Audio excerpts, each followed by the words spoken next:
Hello दोस्तों, जय श्री कृष्ण।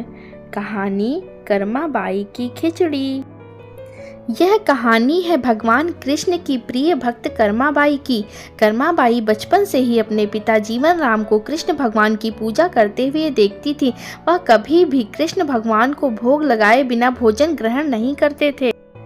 जब कर्माबाई 13 साल की थी तब एक दिन जीवन राम को तीर्थ पुष्कर स्नान के लिए जाने की इच्छा हुई। साथ में उनकी पत्नी ने भी पुष्कर स्नान की इच्छा प्रकट की। जीवन राम अपनी बेटी को भी ले जाना चाहते थे, लेकिन दुविधा यह थी कि अगर वह सब घर से बाहर गए तो श्री कृष्ण को भोग कौन लगाएगा। तब जीवन राम ने इस नित्य कर्म की जिम्मेदारी कर्माबाई को सौंपी और कहा कि देखो बेटी कर्मा, सुबह भगवान कृष्ण को भोग लगाने के पश्चात ही तुम भोजन ग्रहण करना। कर्मा ने भी अपने पिता की हाँ में हामी भर दी। अगले दिन सुबह कर्माबाई ने उठकर सबसे पहले गुड़ और घी डालकर बाजरे का खिचड़ा बनाया और भगवान कृष्ण की मूर्ति के सामने रख दिया और बोली, भगवान, मैंने आपका भोग रख दिया है, आपको जब भूख लगे तब खा लेना, तब तक मैं घर के काम पूरे कर लेती हूँ। इतना कहकर कर्मा अपने घर के कामों में जुट गई। काम करते करते बीच बीच में आकर देखने पर जब कर्मा को ज्ञात हुआ कि भगवान ने अभी तक खिचड़ा नहीं खाया है, तब उसे संदेह हुआ कि शायद खिचड़ी में घी और गुड़ कम है, इसलिए भगवान कृष्ण भोजन ग्रहण नहीं कर रहे हैं। तभी कर्माबाई ने खिचड़ा में थोड़ा गुड़ और घी मिलाया और मूर्ति के सामने बैठ गई। वह बोली, भगवान, मेरे पिताजी जब खिलाते हैं तब तो आप खा लेते हो, तो अब क्यों नहीं खा रहे हैं?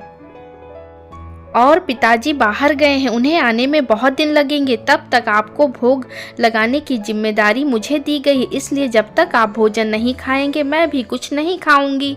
इस तरह जिद पर अड़ी नन्ही कर्मा की प्यारी बातों से कृष्ण भगवान का सिंहासन डोल गया और फिर मूर्ति से आवाज आई, बेटी कर्मा, तुमने पर्दा तो किया ही नहीं, तो मैं भोजन कैसे ग्रहण करूं? तब कर्माबाई ने मूर्ति के आगे अपनी चुनरी का पर्दा किया और कुछ ही समय में कृष्ण मूर्ति के सामने रखी खिचड़ी की थाली खाली हो गई। अब कर्मा रोज सुबह सबसे पहले कृष्णा को बाजरे का खिचड़ा खिलाती और बाद में खुद भोजन ग्रहण करती। कुछ दिनों बाद घर लौटने पर कर्मा के माँ बाप श्री कृष्ण की लीला देखकर दंग रह गए। इस तरह कर्माबाई ईश्वर कृष्ण की प्रिय भक्त बन गई।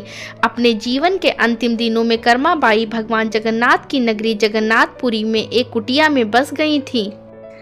वहां पर एक दिन कर्माबाई की कुटिया के सामने एक तेजस्वी कांति वाला बालक आया और उसने कर्माबाई से कहा, मुझे भूख लगी है माँ, खाना दो। उस वक्त भी कर्मा अपने भगवान कान्हा को खिचड़ा का भोग लगा रही थी।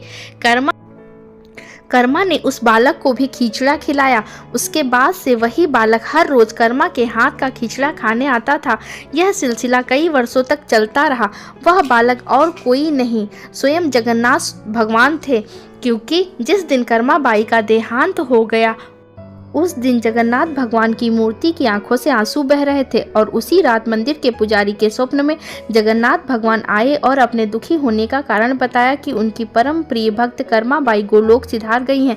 मैं रोज सुबह उसके हाथ की खिचड़ी खाता था, अब मुझे खिचड़ी कौन खिलाएगा? अगले दिन से मंदिर के पुजारियों ने निर्णय लिया कि भगवान को रोज बाजरे का खिचड़ा का भोग लगेगा और उस भोग का नाम दिया गया कर्माबाई की खिचड़ी।